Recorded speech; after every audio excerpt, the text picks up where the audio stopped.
喂喂，麦克风测试，麦克风测试，喂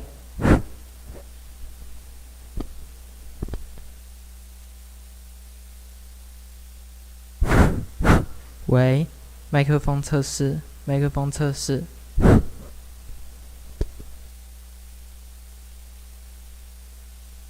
喂喂，麦克风测试，麦克风测试，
OK， let's wait。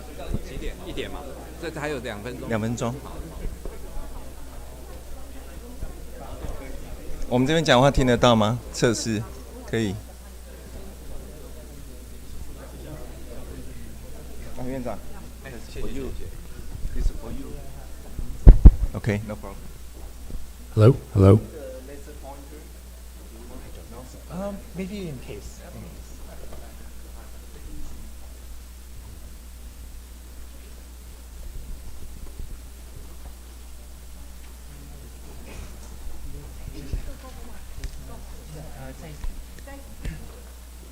那我觉得要等1点吗？还是现在就可以放？我去拿个水给他，那院长再休息一下。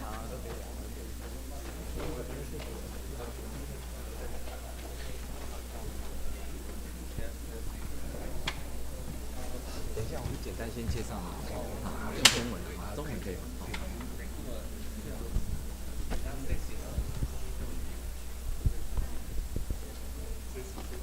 可以了，好，差不多了，好。OK。好，各位老师、各位同学，还有我们今天在座最重要的贵宾哈，这个 Mark 啊，还有这个 Mark 的这个父母啊，我们杰出的这个校友啊，那大家好，大家午安。哇，好久没有看到这个场地呢，坐满了人，然后呢，连走道都坐满了哈。这个我想是比我们这个中华队呢12强冠军呢还要厉害哦，所以还要得到这个回响哦，所以这个今天我们很荣幸啊哈，邀请到这个我们 OpenAI 的这个 Senior VP 哦 Mark 陈哦来到我们这个台大电资学院哦，然后呢，我想呢Mark 大家都知道，他这个对我们这个Artificial Intelligence 的这个领域的发展啊，是具有这个非常巨大关键的变革的一个重要的人物啊。那 Mark 陈呢，他是在 MIT 呢拿到这个学位啊，主修是数学跟 Computer Science。然后呢，在他毕业后呢，有几年呢是在这个 Quantitative 的 Trader。就是在一些 trading firm 呢做一些machine learning 的一些技术呢，来协助这个快速的这个预测跟交易。那这个是相当困难也相当这个重要，数学要非常厉害才这样做。那之后呢，在2018年这个 Mark 就 join 了这个 OpenAI。他在里面呢就扮演了非常重要的这个 leader 的角色。所以包含这个很重要几个非常重要的 project 对 OpenAI 来讲这个 Codex NtuEE 这个现在很夯的非常热门的这个 4O 然后还有这个 O1 等等，其实都是我们 Mark 呢这个一手呢打造出来的所以今天我们真的非常非常的荣幸也非常的exciting 能够邀请到 Mark 那当然这个 Mark 的成就是这个是非常杰出的其实呢，他有这个更杰出的这个父母我稍微要介绍一下这个陈董事长曾经是这个我们联亚光电的这个董事长，这个现在是 CPO 是最重要的一个产业那他也是我们1983年的校友NTU 电机系NtuEE 这个1983年杰出校友。那这个妈妈呢，这个也是这个我们1986年台大电机系的杰出校友非常非常优秀现在也是任教在清华大学这个邱教授我们觉得这个无比的荣幸这个以后呢，我们的校友以后呢，除了填这个你的这个工作，还要填这个儿子呢、女儿呢在哪里就业这个表现真的太杰出了那所以今天呢，我们有这样的一个难得、非常非常难得的机会。他刚刚听这个邱教授讲他是飞这个美国、新加坡，然后日本、台湾，然后再飞什么哪里，然后再回来台湾，然后今天在这里只有2个小时所以呢，我们在这个非常 busy 的 schedule 里面能够邀请到 Mark 来给我们大家呢来谈一下这个我们这个 AI 的 insight 跟未来发展尤其是 reason 这一块哦，这个是未来 AI 呢非常重要的一块。那我们现在是不是用热烈的掌声来欢迎 Mark？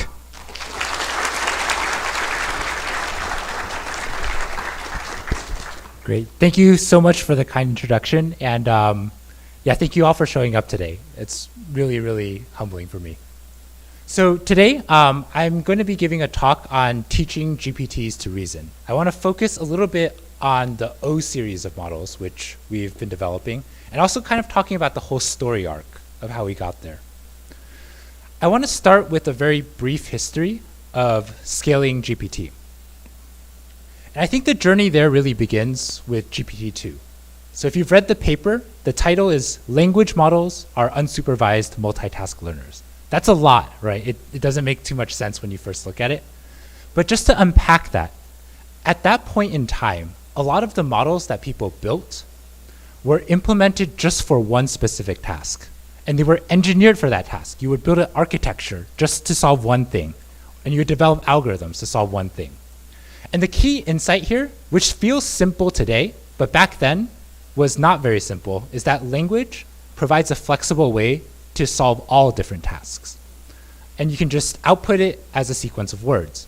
So if you want to translate something from from English to French, you can just say, hey, translate this to French, and you can give it some English, and then it'll give you French, right? If you want reading comprehension, you give it a passage, you say, answer the question, you ask a question, and then the model gives you the answer. So language is a very flexible interface. This, again, feels very obvious today, but back then, people were very focused on, hey, this is one benchmark that I really want to climb. And then going to GPT-3, we also have a different lens in which we view language models. So this is when people started really doing few-shot learning and prompting within the language models. And there's a different view of a language model here, which involves two steps. There's an outer loop and an inner loop. So in the outer loop, what you're doing is when you're training the model, you're showing it a lot of different types of data. So it's learning to do different types of tasks. It's learning about the broad distribution of everything you see on the internet.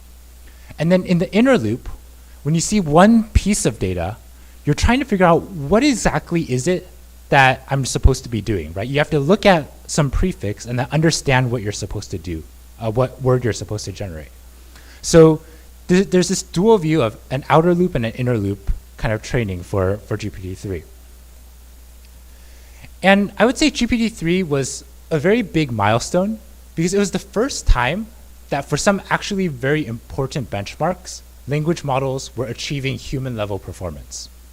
So here's one example, human ability to detect generated news articles.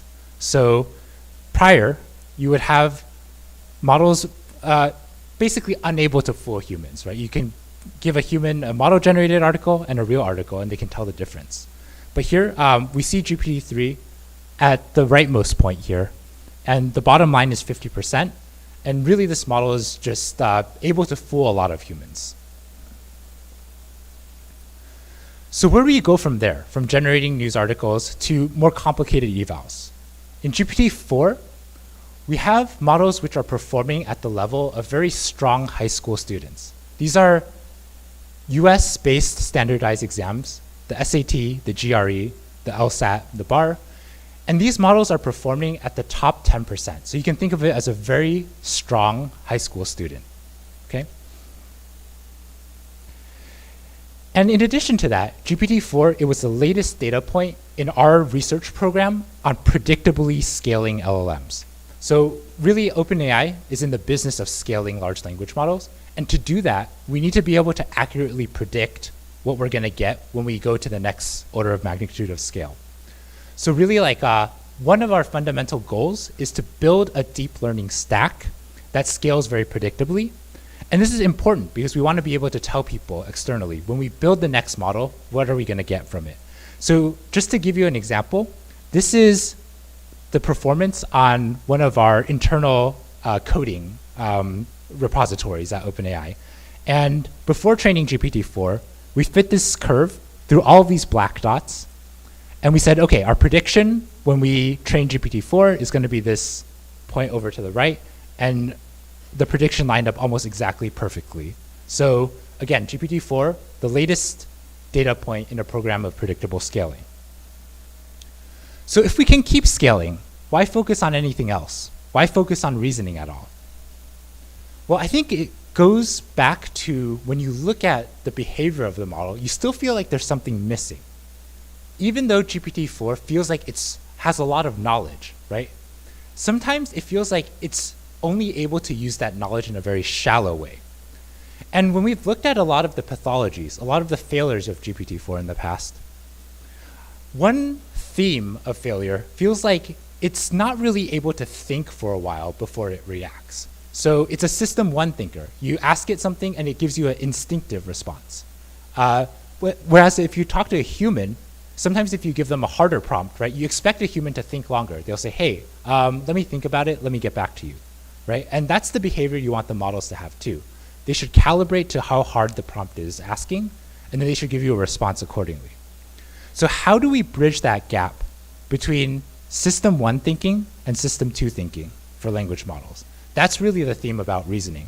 And I would say that over the last couple years, there have been a couple themes. So they can be classified as chain of thought, adding tools and actions, going towards sequential reasoning, and then finally we have O1 as a series of models. So I want to walk through a couple of important papers and results in each of these four themes and share what some of the insights are from them. So let's start with chain of thought. Chain of thought, if you aren't familiar with this idea, is an idea where we provide examples to a model of thinking so that it mimics what it's like to think. So on the left, you can give a model some math problems, for instance. You say, here's a question, here's an example answer, here's another question, and the model will give you an answer, right? But instead, you can actually have the model think for longer. So in your example, you can provide an answer which is not just a single number, but also a trace of reasoning. And so when the model tries to attack the next problem, it's going to mimic that and also come up with a new reasoning trace, right, for the new problem. And we find that when you do this, the model performance is much better. So one of the results here is that this only works if the model is large enough. And this intuitively makes sense too. You need enough knowledge for reasoning to be able to take off. And one result that they found there was under 100 billion parameters, there's fluent, but oftentimes illogical chains of thought. And at 100 billion parameters plus, you're seeing more correct logic. That's reflected in this graph. So you can, sorry, the axes were cut off, but black is just pure standard prompting. Blue is with chain of thought prompting, so inducing the model to reason. And you can see that they mostly overlap until the model is big enough, and then you see separation.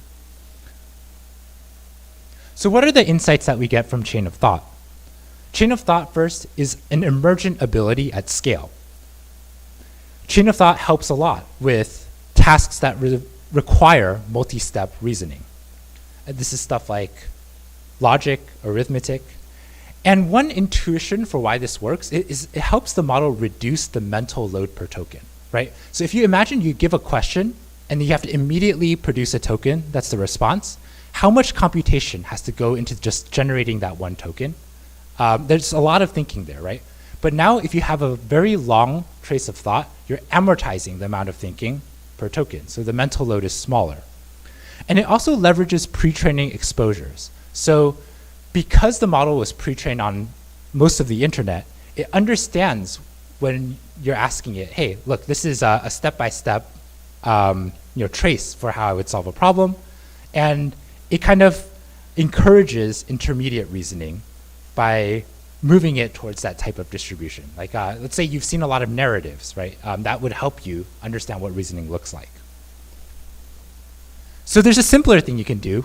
You don't actually need to provide examples of reasoning. You can actually just tell the model to think step by step. And this was a very quick follow-up paper. So you can just give a question, ask the model to think step by step. It produces the reasoning, and then you can extract the answer after the reasoning is done. So here the insights are also very clear. It's often comparably as good as providing examples, even though there's no effort in curating examples. And this also relies heavily on pre-training, right? There's a lot of examples of thinking through problems step by step in pre-training, and so we can leverage that. Now, another improvement that people have used is self-consistency. So the idea is that when you're doing reasoning, you're generating thoughts. If you make an error in the thought, it's often irrecoverable, right? You like do a mathematical error, right? You're basing everything in the future on that error. So one idea is that because this is very sensitive to some of your sampling settings, you can try a lot of different settings and just try a lot of thinking all together at the same time. And then you reconcile these different thinking paths using majority vote or by kind of marginalizing over the reasoning paths. So what does this look like in a flow? You don't have to actually be able to read this, but you're given a problem. And you pass it to the language model, and the language model tries it a bunch of times. So it produces 3 different reasoning traces, and you just pick which one was the most common answer at the end. So what's the intuition here? Imagine like we have this classroom of students, and I give you all the same problem, and you all try it independently and give me answers, right? Most likely the majority answer is correct, right? I think most people, they'll have maybe slightly different approaches, and the common approach is often the one that wins. It's kind of a wisdom of the crowd's approach. And really, the idea here is that you can leverage the fact that complex problems allow multiple correct reasoning paths. So there's many ways to solve a problem, and if we kind of marginalize over all of those, we'll probably get the correct answer most of the time. And it's a trade-off, of course. We're going to have increased compute costs, but improved reliability and accuracy. And this is also important in that it can detect ambiguous questions. If we're sampling a lot of different reasoning paths, we're getting different answers, then there's often some signal that the prompt was incorrectly formulated or has room for ambiguity.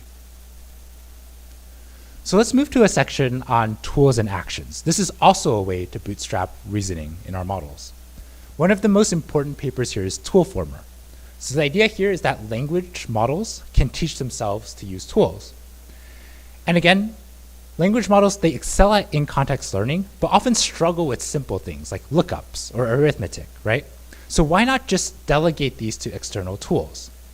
One example could be here. I'll read this because it may be a little bit hard to read, but if you have something like out of 1,400 participants, 400 of them, and you're trying to look for a percentage, why not just give it to a calculator? So you can put calculator and say, what's 400 divided by 1,400, get the result back, and then put that back into the text. So the real problem with this approach is that you have a bunch of tools privately, but there's no tool calls in regular data. So what you want to do to make this happen is first teach the model how to use some tools. You give it a small number of demonstrations using a calculator or using a web search so that the model knows what it's like to invoke a tool. And then once it knows that, you train a separate model to identify spans inside training data that could be the result of a tool call. So anytime you have a fact, you can just relegate that to a tool call. Anytime you have a number, you can see if that number can be the result of calling a calculator. And you insert those tool calls into your training data, right? And so now when you train on this augmented corpus, at inference time, you're able to kind of generate these tool calls and then actually go and make those API calls. So the results for ToolFormer were substantially improved performance on a lot of arithmetic type tasks, factual QA type tasks, translation, basically anything intuitively that these things should improve, they do improve. And so the insights here are that language models, they can be augmented with external capabilities via tool calls that help it bridge its knowledge and also specialized capabilities. And that there is a way to learn about how to use these tools even if you don't have it in training data, just by showing a small number of examples and also using that model to bootstrap and label more potential examples.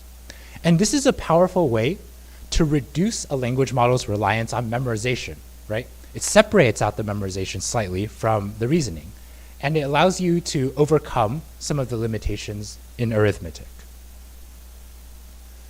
There's also a work called REACT, which is synergizing reasoning and actions. And traditionally, the motivation here is that reasoning and actions have been decoupled, and the idea is very simple. You just kind of have a loop where you integrate both reasoning and actions together.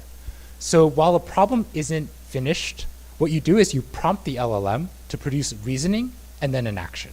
So first, you do some reasoning about what is the current state of the problem I'm trying to solve, and then at the end of that reasoning, you produce an action. You act on the action. It could be something like search the web or find something on Wikipedia. And then you observe what the return value of that is, and then you do some more reasoning based on the extra state you have in the world. So this is actually a fairly powerful paradigm. It improves a lot of action-based evaluations. And some insights are that reasoning and actions can be combined together. And it really helps you handle exceptions, track state, kind of adapt plans, and really do dynamic planning, right? It's a structured way, finally, to think about how you make a model really be agentic and carry out tasks in the real world.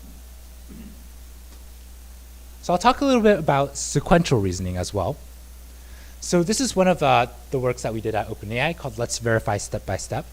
And really the idea here is it better to break down solutions into step-by-step methodologies, or is it better to kind of just produce a solution and just check if it's right at the end? So this is the core kind of fundamental question. And I think the thesis is that if you provide supervision at each step level, you'll get better results than just kind of supervising at the end. So in order to do this experiment, they collected a lot of data. So you would have things like this math problem over here. And you would just have the model produce steps. And then humans would label each step as this is correct or this is not correct, right? And so each of these you can see, hey, the first 5 steps, a human said these were correct. And then the last step, they made an error. And once you train a model to predict these labels in a stepwise fashion, you can apply it to solutions. So you can have a model try to solve a problem, and then on the left, we have an example of a correct solution. On the right, we have an example of an incorrect solution. So on the correct solution, you can see, it picks up that every single step is correct. And on the right side, they make an error somewhere about 2/3 of the way through, and then it's irrecoverable. You can't really go back from that, and you get a wrong answer. So again, the intuition here is that it might be easier to judge whether a single step is correct than it is to look through a kind of garbled solution and just try to determine at the end whether that is correct. And the significance of this result is using this process level supervision, this step-by-step correctness signal, you can get a lot better discrimination of whether solutions are correct or not versus an outcome-based. This seems fairly obvious in retrospect, but at the time, most results pointed the other way, that there's no real difference between either supervising at the very end or breaking down into steps and understanding whether the step levels are correct. Another result along the lines of sequential reasoning is tree of thought. So here, the idea is that a chain of thought is maybe too structured. It's very linear, right? Even if you decompose into steps, you take one step and then the next step and then the next step. And the idea is why not just kind of have it more natural? Oftentimes when humans are thinking, we think in this tree-like way. We try some approach and then we roll back and then we try another approach, right? And the method is to represent the reasoning as this tree of thought sequences. And each node, you can emit branches, and those are separate, different ways to reason past that point. And you can use any algorithm of choice, depth first search, BFS. You can use beam search to explore this thought space. Here's a schematic. So one of the tasks that they tried was, it's a little bit of a contrived example, but you take 4 numbers and you try to make 24, right? You can do plus, minus, multiply, divide.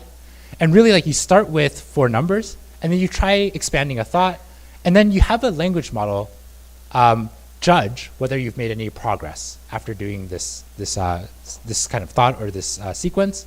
And then you can kind of prune this search space, right? And they found that in tasks like these, which are heavy in exploration, you get a lot of benefits from using an approach like tree of thought. Actually, I don't know how many people here know about this 24 game. But if you want an interesting challenge, you can try to make 24 out of 3, 3, 8, and 8. It's actually possible. So the insights here are are that tree of thought, it really reveals a language model's potential for search-based problem solving on multi-step tasks, and really allows you to synergize language models with search-based techniques like MCTS or DFS or beam search. Again, the problem here is in the complexity and the hyperparameters. When do you expand a node? How long do you expand a node for? How long do you why do you cast the beams, right? These are all hyperparameters that may be very problem specific and require a lot of tuning. And of course, it's very easy to incorporate verifiers here as well. If you have any external checker, you can evaluate intermediate nodes, and it gives you a way to go in this React style paradigm where you do some expansion, do some external verification, and then go and reflect and expand further. So at this point, I want to go into the last segment on O1. And O1 really is a new series of models that we developed at OpenAI. And I want to just talk about why we're excited about it, what its characteristics are, show a very quick demo. And I'm hoping maybe we end this talk segment around 1:40, and then we can open up for maybe 10 to 15 minutes of questions. So really the top level results of O1 are that we're taking the models from GPT-4 level, where it's top 10 percentile, it's like a very strong high school student, to a specialized expert. So here I want to showcase 3 of the maybe hardest evals that exist today, right, for our models. So there's competition math. AIME, this contest is the qualification exam for the USA Mathematical Olympiad. I think it's one of the hardest, if not the hardest, auto-gradable eval today. So this means you can quickly check if the model got the solution correct. We have competition code, which is code forces. I think maybe some people here have done these programming competitions online before. And then we also have GPQA, which tests the ability of models to solve PhD level questions, which are not easily searched on the internet. And you can see that really O1 blows the other models out of the water. So you have GPT-4o, which is represented by these short bars. They're really not able to meaningfully progress on competition math or competition code. And the O1 models are oftentimes performing at an elite level, like at the level of maybe the top 500 students in the USA, right? And so we're really graduating from a generic very good high school student to expert level performance in many of these domains. So the learning approach was a large-scale reinforcement learning algorithm. And this algorithm teaches the model to think productively using its chain of thought. Again, it's reinforcement learning. We are reinforcing productive chains of thought and rewarding, negatively rewarding non-productive chains of thought. And this is a hard diagram to see, but we have a plot of 2 different scaling paradigms here. On the left side, what we're seeing is the performance on the evaluation as a function of test time compute. So train time compute. So the more training or the more scaling that we put into the models, we see that the performance of the models increases in this log linear fashion. On the right side, we're seeing the performance as a function of log test time compute. So the more the model thinks, the better performance we're able to extract out of it. So again, performance scaling is now happening on 2 axes, both on train and on test time. So what does it mean to roll out test time compute? What does the chain of thought actually look like? And I think it's actually very illustrative to go into one example, because it motivates why we got excited about this in the first place. Again, these were not trained, supervised on human chains of thought, right? These are often very long chains of thought that the model produces by itself. So I want to walk through an example and just show you qualitatively what the chain of thought looks like. So you can give it this puzzle. It's a bunch of jumbled words. And if you decode these jumbled words, it means think step by step. And so use this example to decode this other set of jumbled words. So I'm going to start going through the chain of thought. So first, actually, even the first line is interesting. The model just says, hey, what's going on here, right? And it makes some observations, right? It starts counting letters, maybe like the way you might do when you're doing this, right? So it says there's 18 letters if you count the spaces, but if there's no spaces, there's 15 letters. And then when you look at the jumbled text, there's 30 letters in total. And so it's thinking. It actually even says, I'm thinking. And then it starts going into some hypotheses, right? It says, here's the first jumbled word. It has 10 letters. The first decoded word has 5 letters. It says, again, right? And then it's kind of recognizing, hey, there's 8 and then 4, 4 and then 2, 8 and then 4. And it says, interesting. Hey, it seems like the ciphertext words are exactly twice as long as the plaintext words, right? So it realizes something. It says, maybe I can take every other letter and rebuild the plaintext from the ciphertext, the randomized text.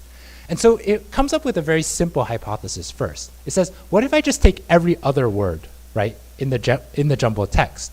So it tries positions 1, 3, 5, 7, 9, and that's OFDID. And it tries to map OFDID to this first word, think. And it says, no, it doesn't map directly, not directly. And then it tries another option, right? It says, okay, well, let me try something like, maybe it's more complex, right? What if everything is being represented by 2 letters? So maybe like OY, FN, DN, IS, and DR together, decode into this word think. Maybe each pair of letters maps to one plaintext letter.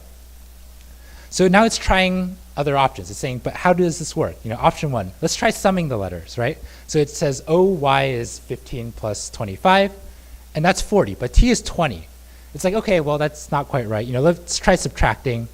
What if I try anagrams? I can rearrange the letters. That seems unlikely. So it's actually able to kind of self-reflect in this chain of thought.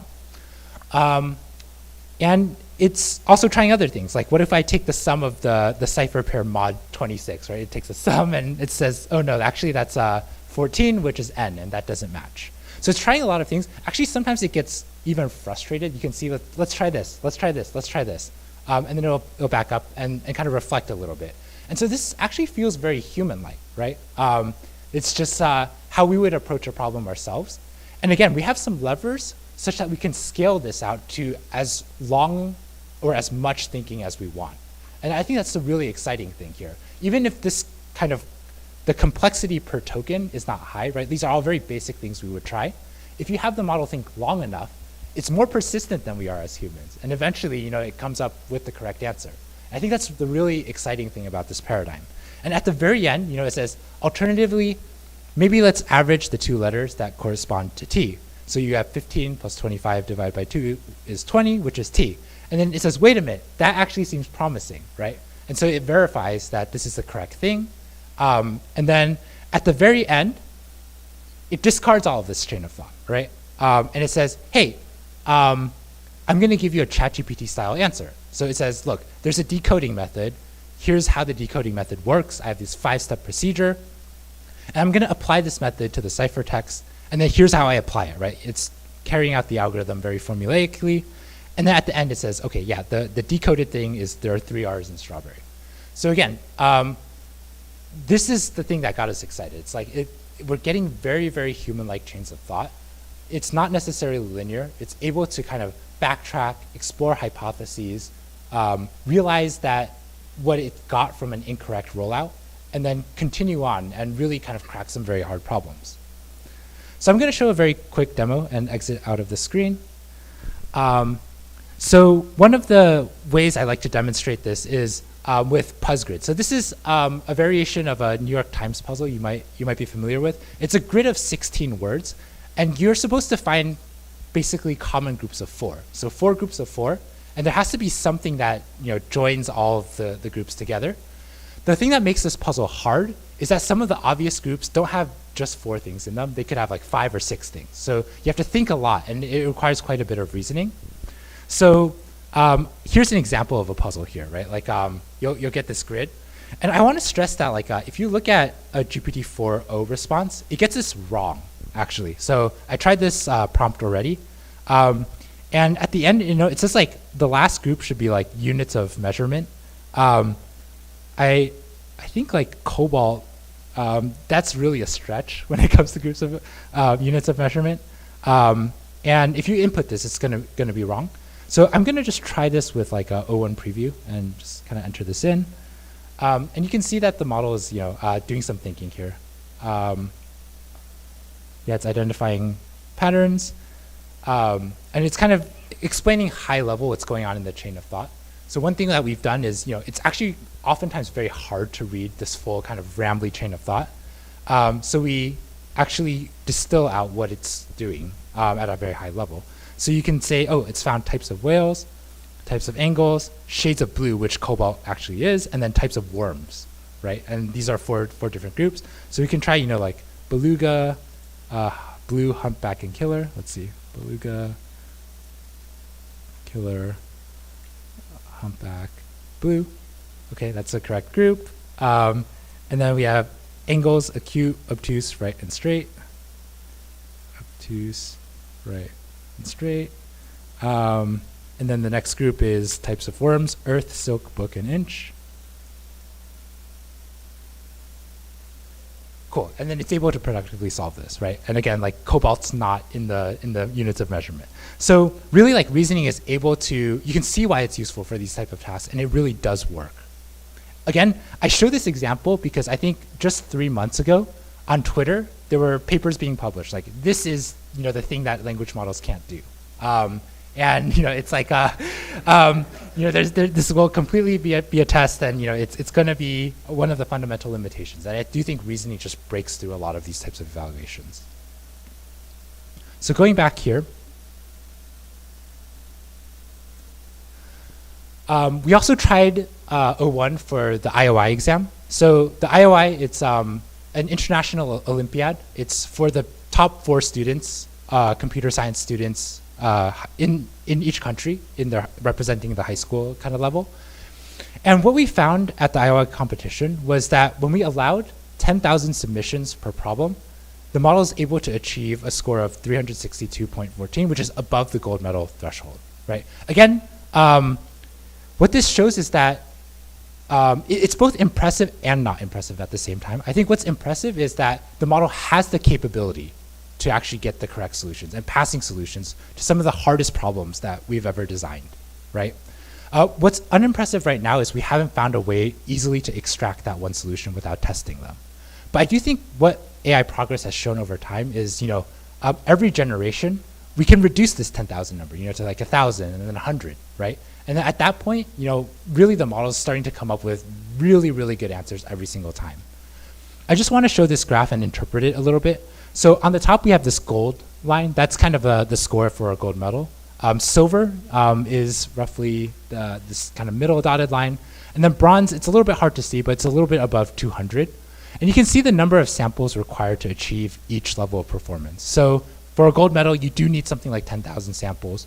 For a silver medal, it looks like you need something like, I would say 3,000 samples. And for bronze, today you need something like 300 samples. And as the models improve, you really just see this shift over to the left, right? The number of samples you need for any level of capability becomes lower.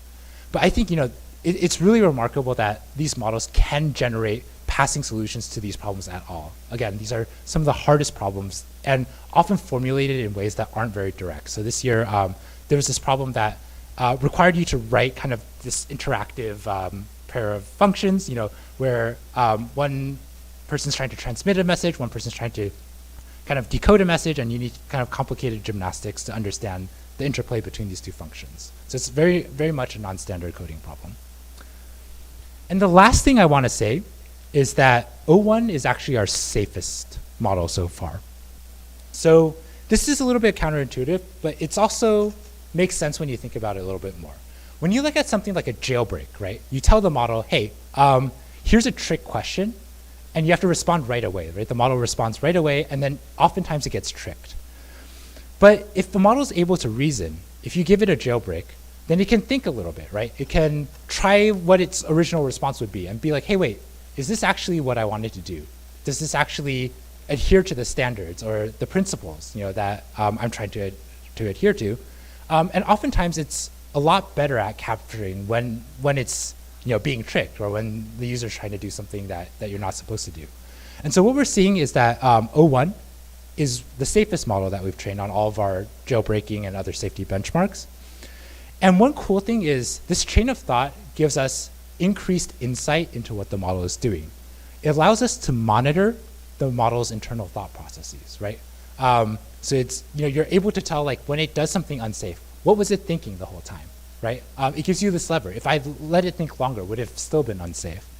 And it makes it more robust to out of distribution scenarios. This is very related to this jailbreak point that I made, right? If you give the model something it's not used to, it can think a little bit and build those connections to things that it's familiar with. And then, later on, translate it back. And so just to give you an example here, when we look at O1 models, they're actually very good in different languages, like French or even Chinese. And part of the reason is sometimes the chain of thought will just convert, the problem to something it's familiar with, right? It's like to English. It'll do the reasoning in English and then convert it back to Chinese potentially, right? That's just like, if this is a plausible path that results in a good answer, it'll learn to do this kind of thing through reinforcement learning. So in conclusion, there are two paradigms now instead of one. I think that's the point to drive home. We have our initial scaling paradigm with GPT-1 to 2 to 3 to 4. And of course, there are always challenges in scaling up GPT models, but this paradigm is still very much live. Now there's a second paradigm in increasing the amount of test time compute that we use when we're evaluating the models. We have the models think longer and longer and longer. And I think that makes AI research these days very rich, right? I think these paradigms don't fight against each other. They're both compatible. You can always pick what the low-hanging fruit is. Like at some point you might be like, hey, the most productive thing I can do is scale more, on train time compute. Or now it's like important to scale more on test time compute. And you can always kind of pick where the lowest hanging fruit is. So I think the next couple years in AI research are going to be very rich as we explore the full space of what this implies, and also kind of how these two paradigms interplay with each other. So I'm very excited. I think the O models continue to get better. These days, I think I'm not better than the models at very complicated algorithmic tasks myself. And I think that's just really both scary and also really encouraging. I'm like, I just feel like it's very inspiring to see these models really kind of reach the level of capabilities of very strong humans at a lot of tasks. Thank you very much.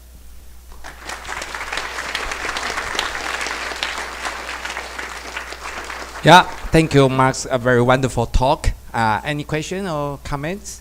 Wow. Okay. English, please. Yes. So Okay. The last slide you mentioned the training time as time, right? And I work at TSMC, and certainly that we are working on 4 things to help. And I will agree. Okay.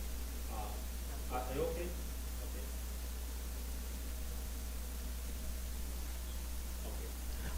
Four things. One of the four, scaling GPT in terms of capacity and the performance. The second, in TSMC's mind, is reducing electricity consumption. The third is lowering cost of ownership.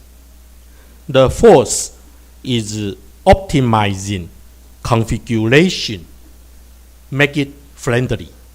And can you maybe try to tell us that the importance of these 4? Yeah, I mean, honestly, the two of us are very aligned, right? Like all of these objectives are very compatible with OpenAI's mission. So when you think about the mission from a hardware perspective, right? Like really what we want to do is drive the cost of intelligence down to 0. Again, when you actually look at GPT-4 level intelligence, over the last, I would say, year or two, it's gone down 100x per token, right? And we really want to keep driving that further. You might ask, like, what is the business model if you keep driving the price to 0? And I think, for us, it's always about pushing the frontier of intelligence, right? We always think, we can push frontier 10x out. There's always going to be demand for the smartest models. And it's not compatible with being able to serve intelligence to everyone. So again, we push it out, we drive the cost to 0. So again, the more you can do on low power, just improving the performance per watt, that's all very, very compatible with our mission. Yeah, thank you. Okay, please. Okay. Mark, very good talk. I got a question. Winston from NTU.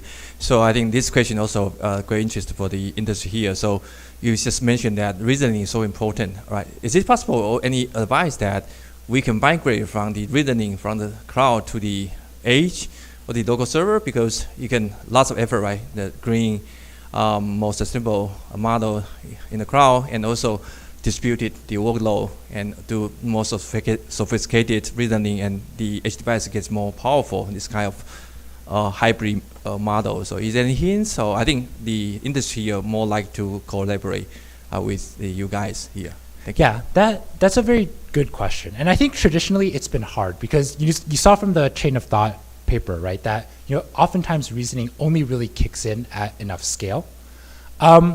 One interesting research direction is it possible to decouple knowledge and reasoning, right? And like to what degree you can do that? I think it's hard because it's not clean even when you think about humans, right? It's like the more knowledge we have, it helps us reason, right? It helps us make those steps faster. But it's still a very interesting exercise. And I think like there's a thought experiment of like, what's the smallest model that you can train that has elements of very deep reasoning? And like, the more you can push that 100 billion down, like I think you're making research progress also by doing that. OK， 等一下我稍微解释一下，因为我刚忘了讲哈，因为Mark演讲请不要录影，好，请各位如果有录的，好，请把它删掉。我刚忘了开始讲，好，现在我稍微交代一下，好，如果有录影，好，请你把它删掉。OK，OK，next question。Too many，OK， 好 ，OK， 大三好。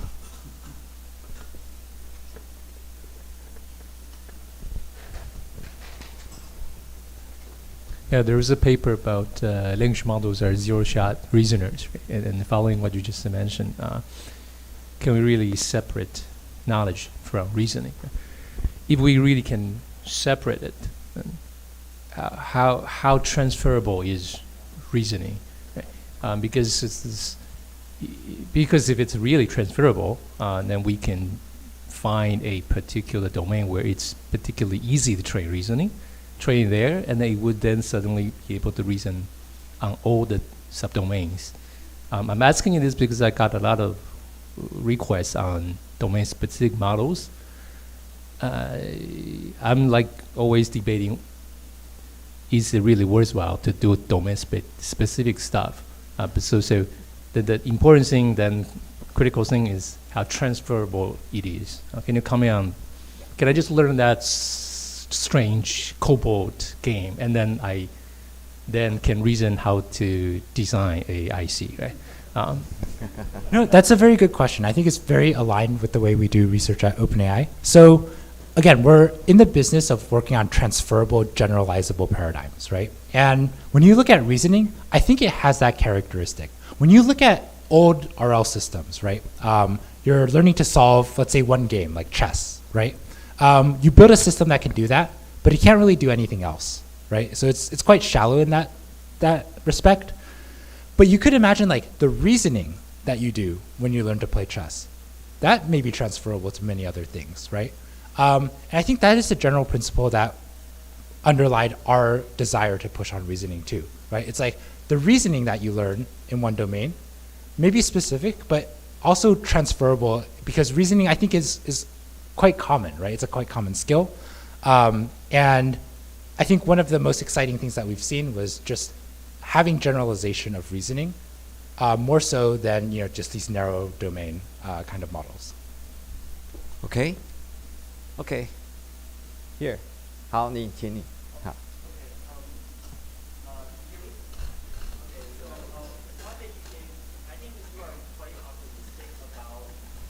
Reasoning capabilities continuing to scale in the future. I wanted to ask if you think that language will still be the most efficient medium for reasoning in the future, or will there be another paradigm shift, maybe another way to represent knowledge and reasoning? Yeah, I totally agree with that. So in some sense, when you ask me like, why do I work on multimodal as well? So I've worked on multimodal models for a long time. I think certainly from like a usability perspective, right? There's it makes the models a lot more interactive, a lot more fun. But when you think from an intelligence point of view, I think the real reason to work on multimodal is, if you just model language and you're bound by kind of this human level abstraction, I think there's a limit to what you can learn, right? Whereas if you just have the models observe raw pixels, it might be able to make inferences that aren't kind of constrained or bounded by human language. And I do think, in the model thinking, like maybe it should emit, very special tokens, or it should kind of. You can imagine when you're reasoning about some physical process, right? You might want to imagine, right, what the scene looks like, and then reconcile that, right? And so I do think the reasoning will be much more rich in the future, and it shouldn't just be limited to language. Thank you. OK，请你好，OK。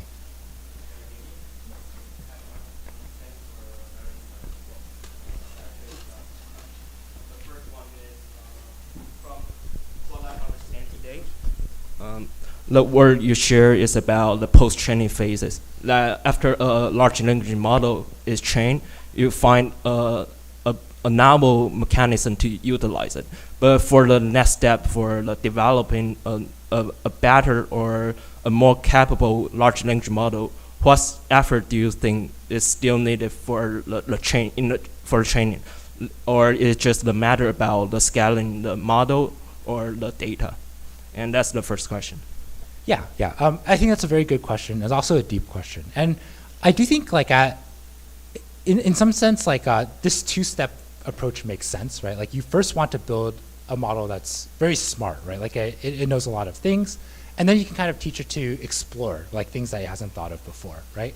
I don't think it necessarily has to be that way, right? I think in some sense, like you can blur the boundary more and more, and I think that is a very interesting direction to go, right? But I do think there are just kind of these limits of if the model is too weak, it's not just going to be able to productively reason at all. And I would kind of fight the framing a little bit of it being just like a pure post-training procedure. I think we wouldn't call it a paradigm if it wasn't something that we could pump a lot of compute into. And really the aspiration is to pump really a lot of compute into it. So I would say I think those boundaries will blur, and also you shouldn't think of it as like there's this huge training procedure and then we do a little bit of fine tuning.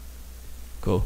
And about the second question is, after large language models are getting mature, a lot more researchers, they are focusing on developing agent, which is they can use web or like mobile application to solve different problems. Do you have any insight you can share about this?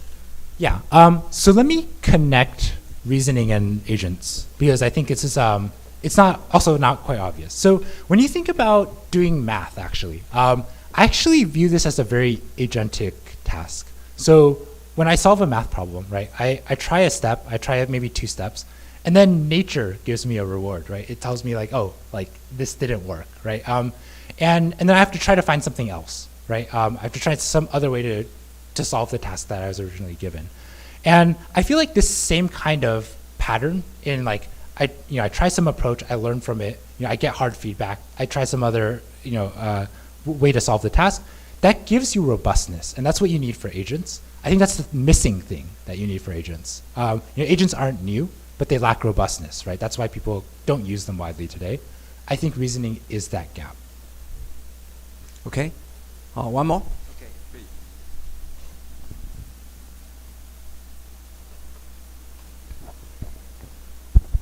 Yeah, thanks a lot for the talk. So I'm just interested. The talk is about reasoning, but my question is a little orthogonal. So I'm interested in how is your view on how efficient the technology created at OpenAI would, shape human society. Just have you been monitoring or observing how your user, the way they chat, the way they think, the way even they behave, having they been changing over time since they interact with your, ChatGPT models? Yeah, I think it's very hard to just collapse all the usage patterns into a couple buckets. People use ChatGPT literally for everything, but I do think it's been interesting to look at how people have used the reasoning models. And I think we've tested it with a lot of different specific kind of groups like, let's say, hospitals, or like people working on, let's say, like material science research, for instance. There we're actually seeing a lot of utility. Like I think when we try the models with national labs in the US, they're actually like, hey, this feels like I'm collaborating with a new PhD student that just joined the lab. I think it's able to really kind of carry forward operations fairly quickly, reduce the amount of time that people have to spend. We also see that being true in coding. So when you look at what reasoning enables in coding, right? Like you can now do 50, 100-line diffs, oftentimes very reliably. I think people are saying like, hey, I have a new code base, I want to implement something. It's much easier to do with this new paradigm. So I do think, like in these kind of skilled verticals, right? Like in coding, in research, this is really going to accelerate our pace of progress. I think that's actually what makes researchers like myself very excited. I think we love to see the models we build actually advance the frontier of science. So maybe we can make it simpler. So like, do you think ChatGPT make the user like smarter or like dumber? Yeah, I don't know. It certainly makes them more useful. I don't know. I think like for me personally, I can speak to myself. I think it makes me smarter. Like I use it to teach myself all the time. That's my common use case. I don't know if all the professors here would agree with me, but I think it depends on the person. Yeah. Okay. So, 差不多了哈。Yeah. I think the time is very limited, so I know that you guys has a lot of questions. But the final question, okay, final one. There are many young talents that are doing AI research and or will do the AI research. Do you say something to them and encourage them to do the big dream? Okay. Yeah, no, honestly, like there's no more exciting time to be doing AI research than right now. It just feels like everything else just feels less important, right? Because of all the momentum and all of the progress. Of course, I'm an optimist on this. I really think this technology will shape the world. I think the people who shape the world are people who deeply understand the technology, the research, like, learn the training dynamics, right? Like learn how to scale the networks, right? Like learn about, why you need to do certain tweaks, right? Like there's a lot of tricks that you need to learn. And I think the people who really make progress and push the field forward are the people who deeply understand all of these technicalities. So keep pursuing it. I think there's still a lot of work to do. Yeah, thank you. Let's give a big applause for the Mark. Okay, thanks Mark, and thanks for your coming. And we'll do the Photoshop. It's okay. That's Andy told me that we have to do the Photoshop before the hour's ending. Mark, please. 那您下来这里。